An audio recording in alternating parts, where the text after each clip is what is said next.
31 December July বিপ্লবের ঘোষণাপত্রের মাধ্যমে ৭২-এর সংবিধানের কবর রচিত হবে এমন মন্তব্য করেছেন বৈষম্য বিরোধী ছাত্র আন্দোলনের আহ্বায়ক হাসনাত আব্দুল্লাহ।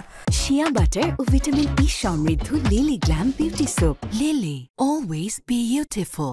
তিনি বলেন, যেই দলিল বিগত সিস্টেমকে প্রত্যাখ্যান করবে। সকালে এক সংবাদ সম্মেলনে তিনি বলেন, মানুষ যা গ্রহণ করেনি সেগুলোই তুলে ধরা হবে ঘোষণাপত্রে। অভ্যুত্থানের সাথে সম্পৃক্ত মানুষের আশা আকাঙ্ক্ষাগুলো লিখিতভাবে লিপিবদ্ধ থাকা উচিত বলে মন্তব্য করেন সার্জিস আলম।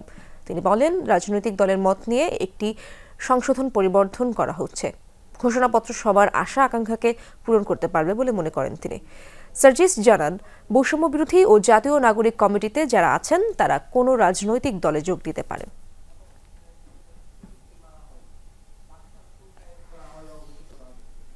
মুজিববাদী সংবিধানটা কিভাবে মানুষের গণমানুষের আকাঙ্ক্ষাকে বিনষ্ট করেছে এবং ঠিক কিভাবে এটার আমরা রিপ্লেসমেন্ট করতে চাই, সেটিরই হচ্ছে বই প্রকাশ হবে, সেটিরই হচ্ছে ঘোষণা হবে প্রোক্লেমেশন অফ জুলাই রেভলিউশনের মধ্যে। আমরা একটি খসড়া করেছি ইতিমধ্যে, এটি সংশোধন পরিবর্ধন পরিমার্জন করা হচ্ছে। আমাদের এই বিপ্লব যেমন ফ্যাসিস্ট বিরোধী সকলকে ধারণ করতে পেরেছিল, আমাদের এই ঘোষণাপত্র সকলের আশা আকাঙ্ক্ষাকে ধারণ করতে পারবে।